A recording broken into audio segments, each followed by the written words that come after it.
Chapter 45. The beam of the flashlight was directed away from Stanley's eyes and onto Zero, who was sitting on his knees. The suitcase was on his lap. Mr. Pinansky was holding the flashlight.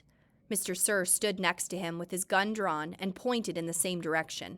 Mr. Sir was barefoot and bare-chested, wearing only his pajama bottoms. The warden moved on toward Zero. She was also in her bedclothes, wearing an extra-long t-shirt. Unlike Mr. Sir, however, she had on her boots. Mr. Pinansky was the only one fully dressed. Perhaps he had been on guard duty. Off in the distance, Stanley could see two more flashlights bobbing toward them in the darkness. He felt helpless in the hole. "You boys arrived just in the nick," the warden started to say. She stopped talking and she stopped walking. Then she slowly backed away. A lizard had crawled up on top of the suitcase. Its big red eyes glowed in the beam of the flashlight. Its mouth was open, and Stanley could see its white tongue moving in and out between its black teeth. Zero sat as still as a statue. A second lizard crawled up over the side of the suitcase and stopped less than an inch away from Zero's little finger. Stanley was afraid to look, and afraid not to. He wondered if he should try to scramble out of the hole before the lizards turned on him, but he didn't want to cause any commotion. The second lizard crawled across Zero's fingers and halfway up his arm. It occurred to Stanley that the lizards were probably on the suitcase when he handed it to Zero. "There's another one!" gasped Mr. Pinansky. He shined the flashlight on the box of frosted flakes, which lay on its side beside Stanley's hole. A lizard was crawling out of it.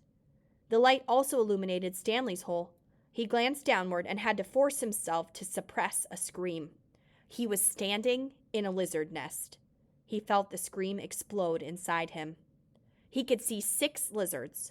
There were 3 on the ground, 2 on his left leg, and 1 on his right sneaker. He tried to remain very still. Something was crawling up the back of his neck. 3 other counselors approached the area. Stanley heard one say, "What's going?" and then whisper, "Oh my God." "What do we do?" asked Mr. Pinansky. "We wait," said the warden. "It won't be very long." "At least we'll have a body to give that woman," said Mr. Pinansky. "She's going to ask a lot of questions," said Mr. Sir, "and this time she'll have the AG with her." "Let her ask her questions," said the warden. "Just so long as I have the suitcase, I don't care what happens. Do you know how long—" Her voice trailed off, then started up again. "When I was little, I'd watch my parents dig holes every weekend and holiday. When I got bigger, I had to dig too, even on Christmas." Stanley felt tiny claws dig into the side of his face as the lizard pulled itself off his neck and up past his chin. "It won't be long now," the warden said. Stanley could hear his heartbeat. Each beat told him that he was still alive, at least for 1 more second. Chapter 46. 500 seconds later, his heart was still beating. Mr. Pinansky screamed. The lizard, which had been in the cereal box, was springing toward him. Mr. Sir shot it in midair. Stanley felt the blast shatter the air around him. The lizard scurried frantically across his very still body. He did not flinch. A lizard ran across his closed mouth. He glanced at Zero, and Zero's eyes met his. Somehow they were both still alive, at least for 1 more second. 1 more heartbeat. Mr. Sir lit a cigarette. "I thought you quit," said one of the other counselors. "Yeah, well, sometimes sunflower seeds just won't cut it." He took a long drag on his cigarette. "I'm going to have nightmares for the rest of my life." "Maybe we should just shoot them," suggested Mr. Pinansky. "Who?" asked a counselor. "The lizards or the kids?" Mr. Pinansky laughed grimly. "The kids are going to die anyway," he laughed again. "At least we got plenty of graves to choose from." "We've got time," said the warden. "I've waited this long. I can wait another few." Her voice trailed off. Stanley felt a lizard crawl in and out of his pocket. "We're going to keep our story simple," said the warden. "That woman's going to ask a lot of questions. The AG will likely initiate an investigation. So this is what happened. Stanley tried to run away in the night, fell in a hole, and the lizards got him. That's it. We're not even going to give them Zero's body. As far as anybody knows, Zero doesn't exist. Like Mom said, we got plenty of graves to choose from." "Why would he run away if he knew he was getting released today?" asked Mr. Pinansky. "Who knows? He's crazy.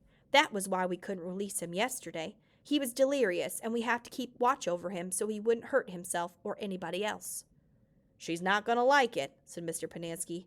"She's not going to like anything we tell her," said the warden. She stared at Zero and at the suitcase. "Why aren't you dead yet?" she asked. Stanley only half listened to the talk of the counselors. He didn't know who "that woman" was or what AG meant. He didn't even realize they were initials. It sounded like one word, AG. His mind was focused on the tiny claws that moved up and down his skin and through his hair. He tried to think about other things. He didn't want to die with the images of the warden, Mr. Sir, and the lizards etched into his brain. Instead, he tried to see his mother's face. His brain took him back to a time when he was very little, all bundled up in a snowsuit. He and his mother were walking hand in hand, mitten in mitten, when they both slipped on some ice and fell and rolled down a snow-covered hillside. They ended up at the bottom of the hill. He remembered he'd almost cried, but instead he laughed. His mother laughed too. He could feel the same light-headed feeling he felt then, dizzy from rolling down the hill. He felt the sharp coldness of the snow against his ear. He could see flecks of snow on his mother's bright and cheery face. This was where he wanted to be when he died. "Hey, caveman, guess what?" said Mr. Sir. "You're innocent after all. I thought you'd like to know.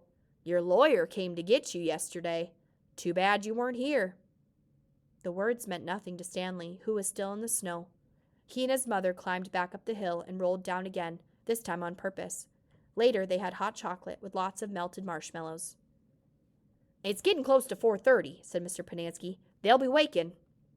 The warden told the counselors to return to the tents. She told them to give the campers breakfast and to make sure they didn't talk to anyone. As long as they did what they were told, they wouldn't have to dig any more holes. If they talked, they would be severely punished. "How should we say they'll be punished?" one of the counselors asked. "Let them use their imagination," said the warden. Stanley watched the counselors return to the tents, leaving only the warden and Mr. Sir behind. He knew the warden didn't care whether the campers dug any more holes or not. She'd found what she was looking for. He glanced at Zero. A lizard was perched on his shoulder. Zero remained perfectly still except for his right hand, which slowly formed into a fist. Then he raised his thumb, giving Stanley the thumbs-up sign. Stanley thought back to what Mr. Sir had said to him earlier and the bits of conversation he'd overheard. He tried to make sense out of it. Mr. Sir had said something about a lawyer, but Stanley knew his parents couldn't afford a lawyer. His legs were sore from remaining rigid for so long. Standing still was more strenuous than walking. He slowly allowed himself to lean against the side of the hole. The lizards didn't seem to mind. Chapter 47. The sun was up and Stanley's heart was still beating. There were 8 lizards in the hole with him. Each one had exactly 11 yellow spots. The warden had dark circles under her eyes from lack of sleep, and lines across her forehead and face which seemed exaggerated in the stark morning light. Her skin looked blotchy. "Satan?" said Zero. Stanley looked at him, unsure if Zero had even spoken, or if he'd just imagined it. "Why don't you go see if you can take the suitcase from Zero?" the warden suggested. "Yeah, right," said Mr. Sir. "The lizards obviously aren't hungry," said the warden. "Then you go get the suitcase," said Mr. Sir. They waited. "Stanley?" said Zero. Sometime later, Stanley saw a tarantula crawl across the dirt, not too far from his hole. He had never seen a tarantula before, but there was no doubt what it was. He was momentarily fascinated by it, as its big, hairy body moved slowly and steadily along. "Look, a tarantula," said Mr. Sir, who was also fascinated. "I've never seen one," said the warden, "except in—" Suddenly, Stanley felt a sharp sting on the side of his neck. The lizard hadn't bitten him, however. It was merely pushing off. It leapt up Stanley's neck and pounced on the tarantula. The last Stanley saw of it was one hairy leg sticking out of the lizard's mouth. "Not hungry, huh?" said Mr. Sir. Stanley tried to return to the snow, but it was harder to get there when the sun was up. As the sun rose, the lizards moved lower in the hole, keeping mainly in the shade. They were no longer on his head and shoulders, but had moved down to his stomach, legs, and feet. He couldn't see any lizards on Zero, but believed there were 2 between Zero's knees, shaded from the sun by the suitcase. "How are you doing?" Stanley asked quietly. He didn't whisper, but his voice was dry and raspy. "My legs are numb," said Zero. "I'm going to try to climb out of the hole," Stanley said. As he tried to pull himself up, using just his arms, He felt a claw dig into his ankle. He gently eased himself back down. "Is your last name your first name spelled backward?" Zero asked. Stanley stared at him in amazement. Had he been working on that all night? He heard the sound of approaching cars. Mr. Sir and the warden heard it as well. "You think it's them?" asked the warden. "It ain't the Girl Scouts selling cookies," said Mr. Sir. He heard the cars come to a stop and the doors open and shut. A little while later, he saw Mr. Pendanski and two strangers coming across the lake. One was a tall man in a business suit and cowboy hat. The other was a short woman holding a briefcase. The woman had to take 3 steps for every 2 taken by the man. "Stanley Yelnats," she called, moving out ahead of the others. "I suggest you don't come any closer," said Mr. Sir. "You can't stop me," she snapped, then took a second glance at him, wearing pajama pants and nothing else. "We'll get you out of there, Stanley," she said. "Don't you worry." She appeared to be Hispanic, with straight black hair and dark eyes. She spoke with a little bit of a Mexican accent, trilling her R's.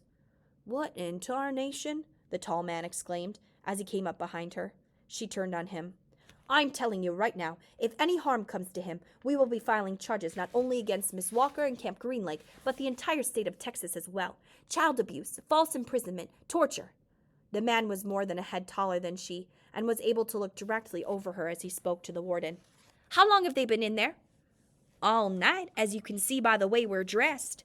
They snuck into my cabin while I was asleep and stole my suitcase. I chased after them, and they ran out here and fell into the lizard's nest. I don't know what they were thinking." "That's not true," Stanley said.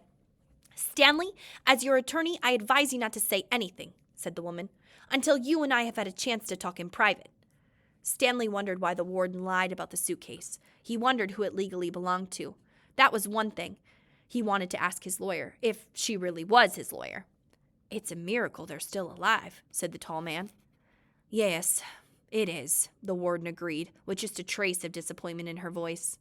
"And they better come out of this alive," Stanley's lawyer warned. "This wouldn't have happened if you'd released him to me yesterday." "It wouldn't have happened if he wasn't a thief," said the warden. "I told him he would be set free today, and I guess he decided he'd try to take some of my valuables with him. He's been delirious for the last week." "Why didn't you release him when she came to you yesterday?" the tall man asked. "She didn't have the proper authorization," said the warden. "I had a court order." "It was not authenticated," the warden said. "Authenticated? It was signed by the judge who sentenced him." "I needed authentication from the Attorney General," said the warden. "How do I know it's legitimate? The boys in my custody have proven themselves dangerous to society. Am I supposed to just turn them loose anytime someone hands me a piece of paper?" "Yes," said the woman, "if it's a court order." "Stanley had been hospitalized for the last few days," the warden explained. "He's been suffering from hallucinations and delirium, ranting and raving. He was in no condition to leave. The fact that he was trying to steal from me on the day before his release proves—" Stanley tried to climb out of this hole, using mostly his arms so as not to disturb the lizards too much. As he pulled himself upward, the lizards moved downward, keeping out of the sun's direct rays. He swung his legs up and over, and the last of the lizards hopped off. "Thank God!" exclaimed the warden. She started toward him, then stopped. A lizard crawled out of his pocket and down his leg. Stanley was overcome by a rush of dizziness and almost fell over. He steadied himself, then reached down, took hold of Zero's arm, and helped him slowly to his feet. Zero still held the suitcase. The lizards, which had been hiding under it, scurried quickly into the hole. Stanley and Zero staggered away. The warden rushed to them. She hugged Zero. "Thank God you're alive," she said as she tried to take the suitcase from him. He jerked it free. "It belongs to Stanley," he said. "Don't cause any more trouble," the warden warned. "You stole it from my cabin, and you've been caught red-handed. If I press charges, Stanley might have to return to prison. Now I'm willing, in view of all the circumstances, to—" "It's got his name on it," said Zero. Stanley's lawyer pushed past the tall man to have a look. "See?" Zero showed her. "Stan-Lee Yelnats." Stanley looked too. There, in big black letters, was Stanley Yelnats. The tall man looked over the heads of the others at the name on the suitcase. "You say he stole it from your cabin?" The warden stared at disbelief. "That's him. It's impossible." She couldn't even say it. Chapter 48. They slowly walked back to camp. The tall man was the Texas Attorney General, the chief law enforcement officer for the state, and Stanley's lawyer was named Miss Marengo. Stanley held the suitcase. He was too tired he couldn't think straight. He felt as if he was walking in a dream, not quite able to comprehend what was going on around him. They stopped in front of the camp office. Mr. Sir went inside to get Stanley's belongings. The Attorney General told Mr. Panansky to get the boys something to eat and drink. The warden seemed as dazed as Stanley. "You can't even read," she said to Zero. Zero said nothing. Miss Marengo put a hand on Stanley's shoulder and told him to hang in there. He would be seeing his parents soon. He was shorter than Stanley, but somehow gave the appearance of being tall. Mr. Panansky returned with 2 cartons of orange juice and 2 bagels. Stanley drank the juice, but didn't feel like eating anything. "Wait!" the warden exclaimed. "I didn't say they stole the suitcase. It's his suitcase, obviously, but he put my things from my cabin inside it." "That isn't what you said earlier," said Miss Marengo. "What's in the suitcase?" the warden asked Stanley. "Tell us what's in it, then we'll open and see." Stanley didn't know what to do. "Stanley, as your lawyer, I advise you not to open your suitcase," said Miss Marengo. "He has to open it," said the warden. "I have the right to check the personal property of any of the detainees. How do I know there aren't drugs or weapons in there? He stole a car, too. I've got witnesses." She was nearly hysterical. "He is no longer under your jurisdiction," said Stanley's lawyer. "He has not been officially released," said the warden. "Open the suitcase, Stanley." "Do not open it," said Stanley's lawyer. Stanley did nothing. Mr. Sir returned from the office with Stanley's backpack and clothes. The Attorney General handed Miss Marengo a sheet of paper. "You're free to go," he said to Stanley. "I know you're anxious to get out of here, so you can just keep the orange suit as a souvenir. Or burn it, whatever you want. Good luck, Stanley." He reached out his hand to shake, but Miss Marengo hurried Stanley away. "Come on, Stanley," she said. "We have a lot to talk about." Stanley stopped and turned to look at Zero. He couldn't just leave him there. Zero gave him thumbs up. "I can't leave Hector," Stanley said. "I suggest we go," said his lawyer with a sense of urgency in her voice. "I'll be okay," said Zero. His eyes shifted toward Mr. Panansky on one side of him, then to the warden and Mr. Sir on the other. "There's nothing I can do for your friend," said Miss Marengo. "You were released pursuant to an order from the judge." "They'll kill him," said Stanley. "Your friend's not in any danger," said the Attorney General. "There's going to be an investigation into everything that's happened here. For the present, I'm taking charge of the camp." "Come on, Stanley," said his lawyer. "Your parents are waiting." Stanley stayed where he was. His lawyer sighed. "May I have a look at Hector's file?" she asked. "Certainly," said the Attorney General. "Miss Walker, go get Hector's file." She looked at him blankly. "Well?" The warden turned to Mr. Panansky. "Bring me Hector Zeroni's file." He stared at her. "Get it," she ordered. Mr. Panansky went into the office. He returned a few minutes later and announced that the file was apparently misplaced. The Attorney General was outraged. "What kind of camp are you running here, Miss Walker?" The warden said nothing. She stared at the suitcase. The Attorney General assured Stanley's lawyer that he would get the records. "Excuse me while I call my office." He turned back to the warden. "I assume the phone works?" He walked into the camp office, slamming the door behind him. A little while later, he reappeared and told the warden he wanted to talk to her. She cursed, then went inside. Stanley gave Zero a thumbs up.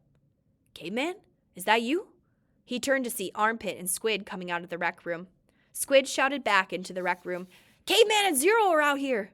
Soon all the boys from Group D had gathered around him and Zero. "Good to see you, man," Armpit said, shaking his hand. "We thought you were buzzard food." "Stanley is being released today," said Mr. Panansky. "Way to go," said Magnet, hitting him on the shoulder. "And you didn't even have to step on a rattlesnake," said Squid. Even Zigzag shook Stanley's hand. "Sorry about, you know." "It's cool," said Stanley. "We had to lift the truck clear out of the hole," Zigzag told him. "It took everybody in C, D, and E. We just picked it right up." "It was really cool," said Twitch. X-Ray was the only one who didn't come over. Stanley saw him hang back behind the others a moment, then returned to the rec room. "Guess what?" said Magnet, glancing at Mr. Panansky. "Mom says we don't have to dig any more holes." "That's great," said Stanley. "Will you do me a favor?" asked Squid. "I guess," Stanley agreed, somewhat hesitantly. "I want you to." He turned to Miss Marengo. "Hey, lady, you have a pen and paper I can borrow?" She gave it to him, and Squid wrote down a phone number, which he gave to Stanley. "Call my mom for me, okay? Tell her I said I was sorry. Tell her Alan said he was sorry." Stanley promised he would. "Now you be careful out in the real world," said Armpit. "Not everybody is as nice as us." Stanley smiled.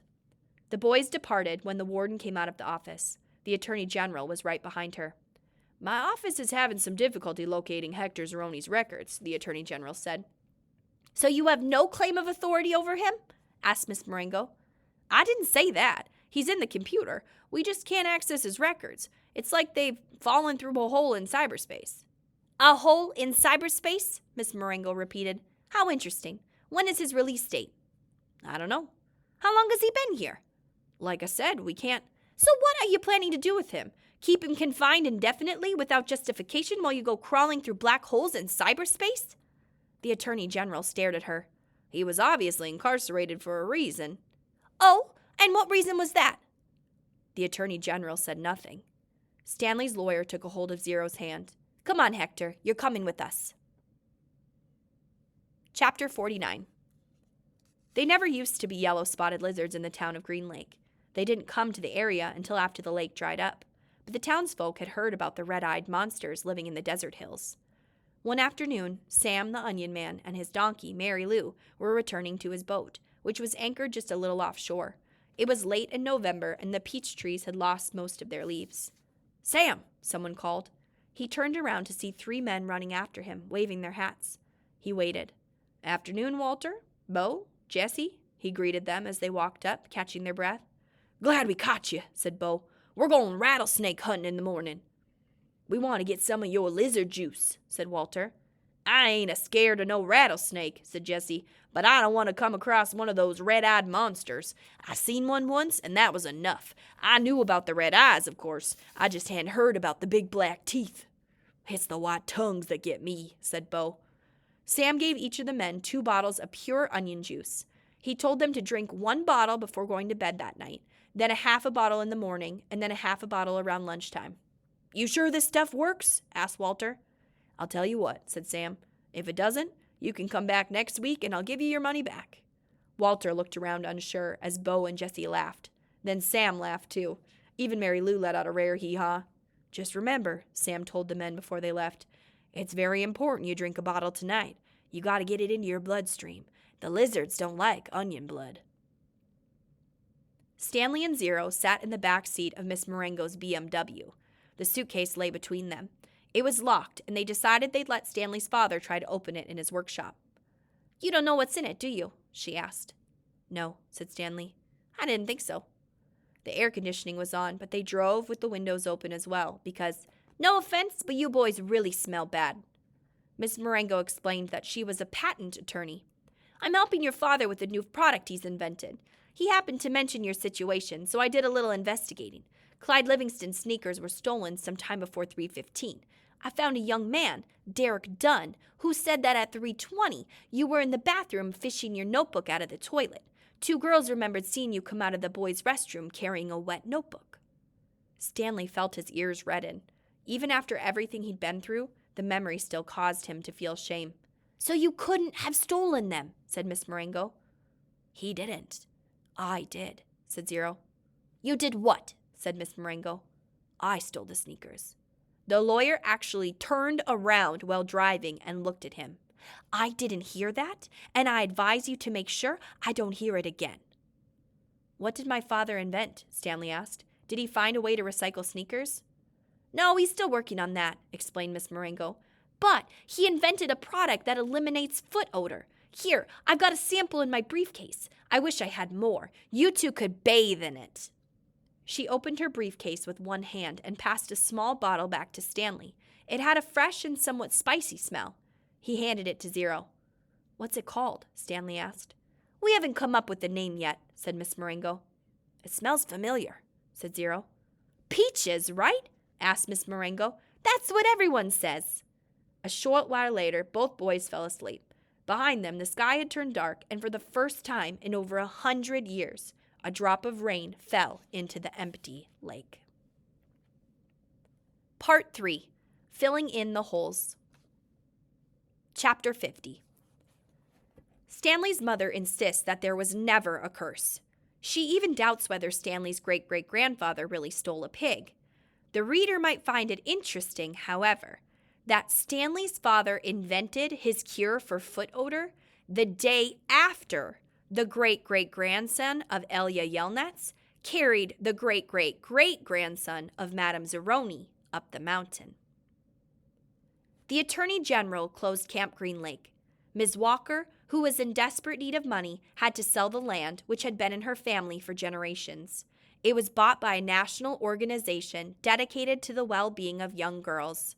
In a few years, Camp Green Lake will become a Girl Scout camp. This is pretty much the end of the story. The reader probably still has some questions, but unfortunately, from here on, the answers tend to be long and tedious.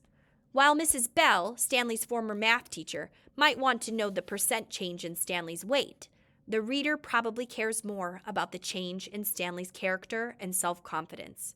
But those changes are subtle and hard to measure. There's no simple answer. Even the contents of the suitcase turned out to be somewhat tedious. Stanley's father pried it open in his workshop, and at first everyone gasped at the sparkling jewels. Stanley thought he and Hector had become millionaires, but the jewels were of poor quality, worth no more than $20,000. Underneath the jewels was a stack of papers that had once belonged to the first Stanley Yelnats.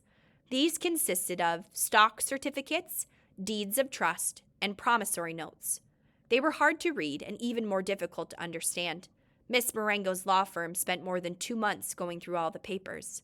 They turned out to be a lot more valuable than the jewels. After legal fees and taxes, Stanley and Zero each received less than $1 million. But not a lot less. It was enough for Stanley to buy his family a new house with a laboratory in the basement, and for Hector to hire a team of private investigators. But it would be boring to go through all the tedious details of all the changes in their lives.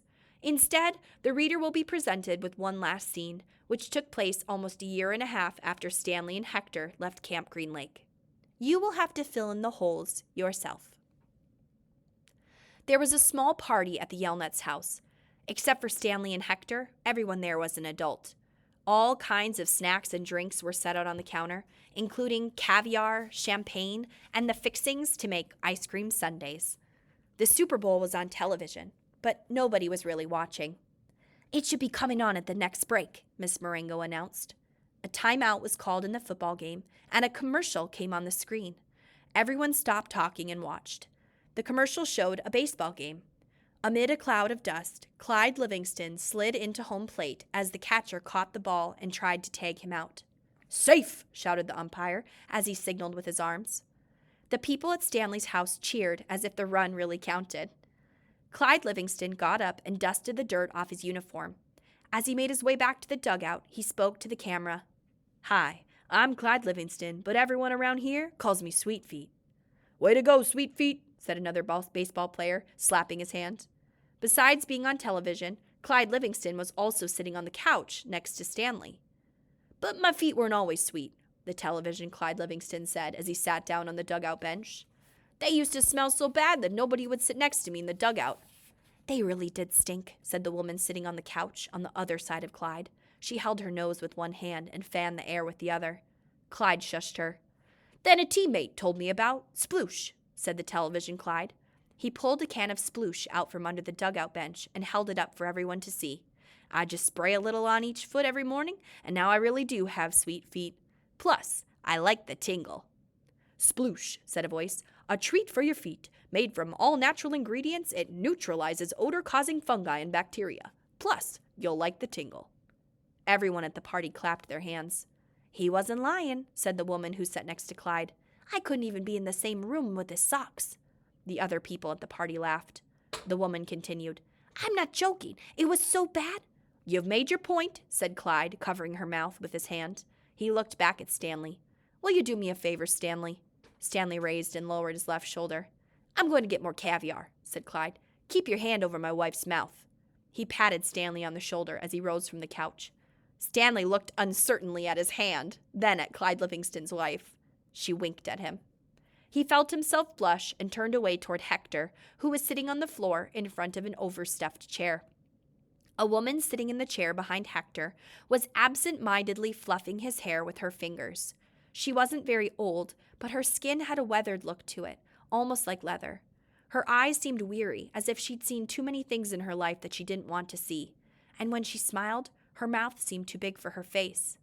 Very softly, she half sang, half hummed a song that her grandmother used to sing to her when she was a little girl. If only, the moon speaks no reply, reflecting the sun and all that's gone by. Be strong, my weary wolf, turn around boldly, fly high, my baby bird, my angel, my only.